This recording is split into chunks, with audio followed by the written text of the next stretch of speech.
Hello and welcome to the first Sociology Screencast. We will first look at functionalist theory in general and then move on to what the functionalists say about the family. Functionalism is a consensus theory.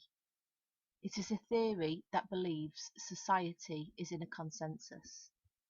That is, that there are shared norms and values.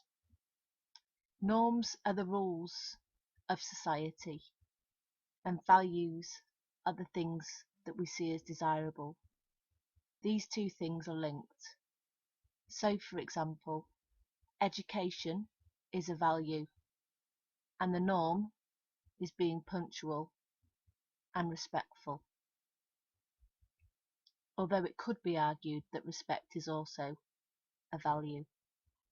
The way to differentiate between values and norms is that the value is the bigger overarching thing which is seen as desirable, and the norm is the smaller rule within that value.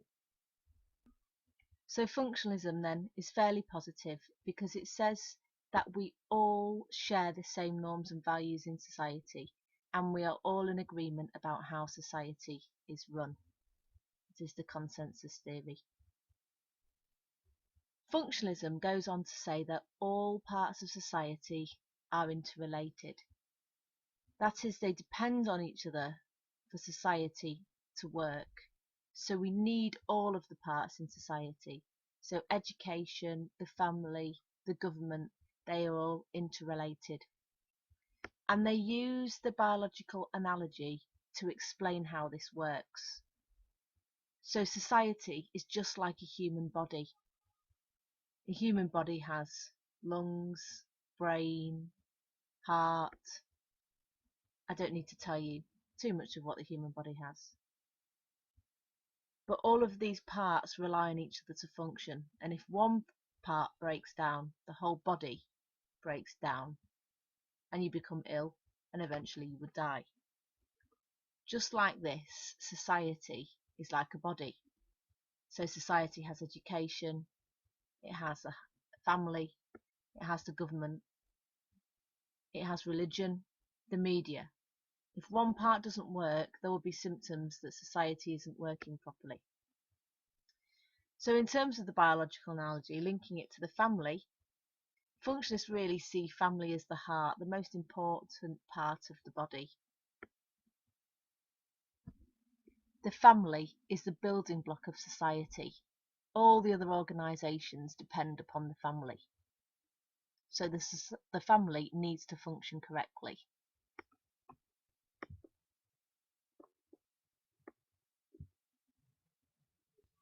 So all in all, the functionalist view has a very positive view of the family. It says the family is beneficial to children and parents. They focus on the nuclear family. The nuclear family is a smaller unit of the father, the mother, and the children.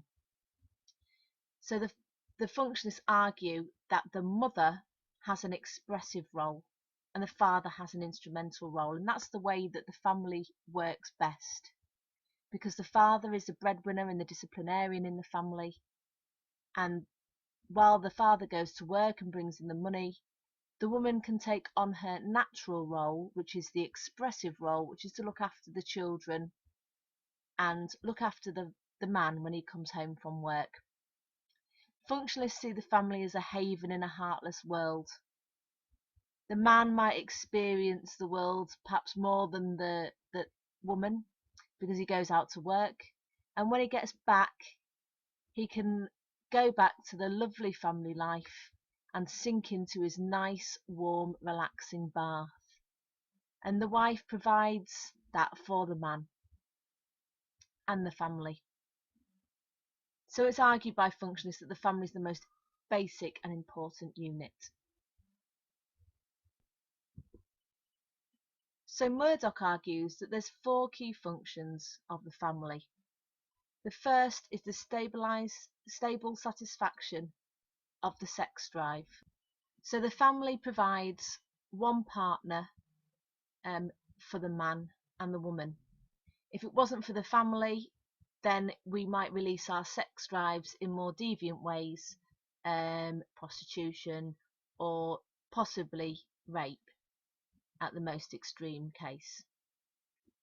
So the family makes sure that we can satisfy our sex drive in a stable environment within a family, within a relationship. The next function that Murdoch talks about is reproduction of the next generation. The next generation is very important for society to continue, and the family ensures that the next generation is reproduced. The third function is the socialization of the young into the shared norms and values of society. So family teaches children the basic norms and values of respect, how to operate in society, how to eat with a knife and fork, all of those basic things before they go on to school. And also the fourth function is that it meets its members' economic needs. So the family, through the father going to work and the mother staying at home, is able to clothe and feed its members. Murdoch argues that the nuclear family is universal. He says it's found in all societies because it is the best family to provide for the needs of the individuals within it. However, he has been criticised because some argue that it is a far too rosy view of family life. In actual fact, the family has many negative functions as well.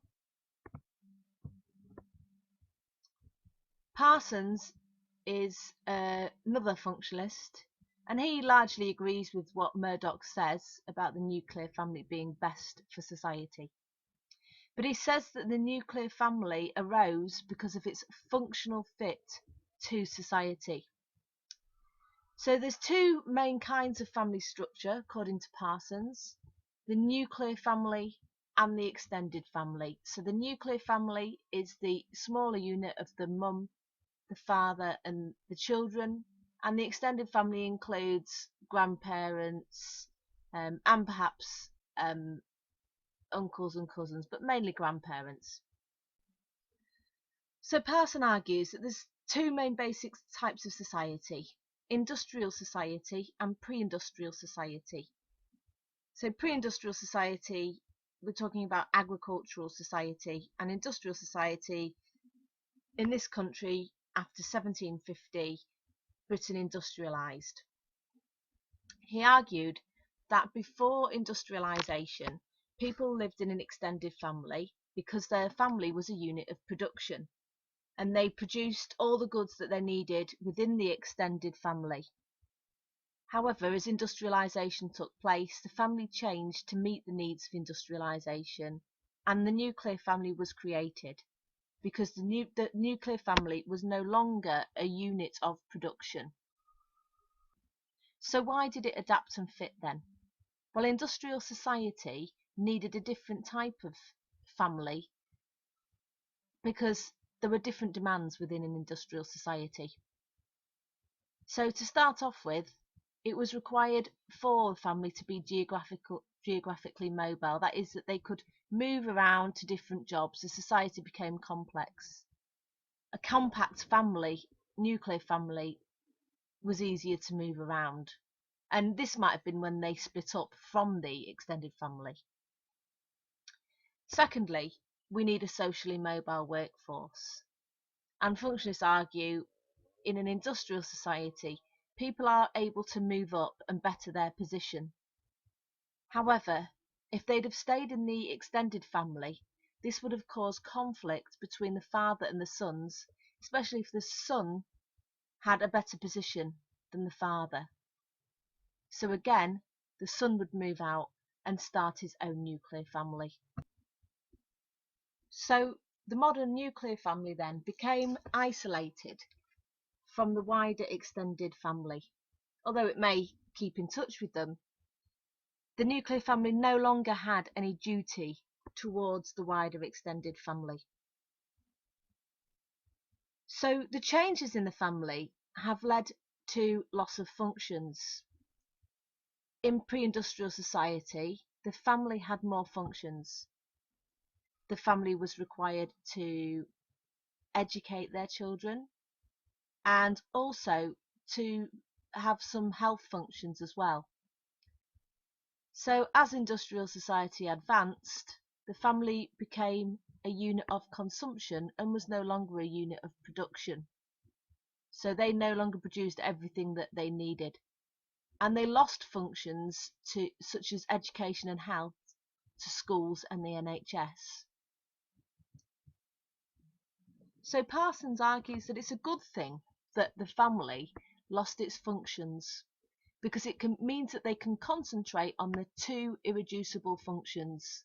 So the two most important functions for the family, according to Parsons, are primary socialisation of children and the stabilisation of adult personalities. The stabilisation of adult personalities means that family is like a warm bath, and the adults provide mutual support for one another.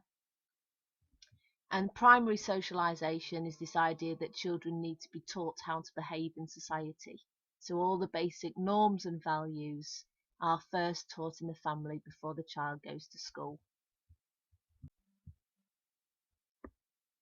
So there are many criticisms to the functionalist view, and we will be looking at these criticisms in more detail when we look at other theories of the family which criticise functionalism, such as Marxism and feminism. One of the main criticisms is that it concentrates on the nuclear family, and many in today's society don't live in nuclear families. Some people live in single parent families. Some people don't have any children. With the rise of divorce, we have reconstituted families, which are families which have reformed. It also ignores the dysfunctions of family life. So this idea that the family is a warm bath can be questioned. What about domestic violence and abuse that takes place in some families? It also assumes that the mother takes on the role of the housewife, and that role is natural. Feminists would question that, whether the role is natural. And they would also say that things are changing, particularly liberal feminists, where women are going out to work and men aren't always the breadwinner. Young and Wilmot disagree with Parsons and argue that the pre-industrial family was actually nuclear, not extended. In fact, the extended family was needed in early industrial society. This is because in early industrial society, the children and women went to work in the factories for fairly low wage, and at the point of the beginning of industrialisation, many families were actually extended, and grandparents and parents and children all lived under the same roof and often worked in the factories.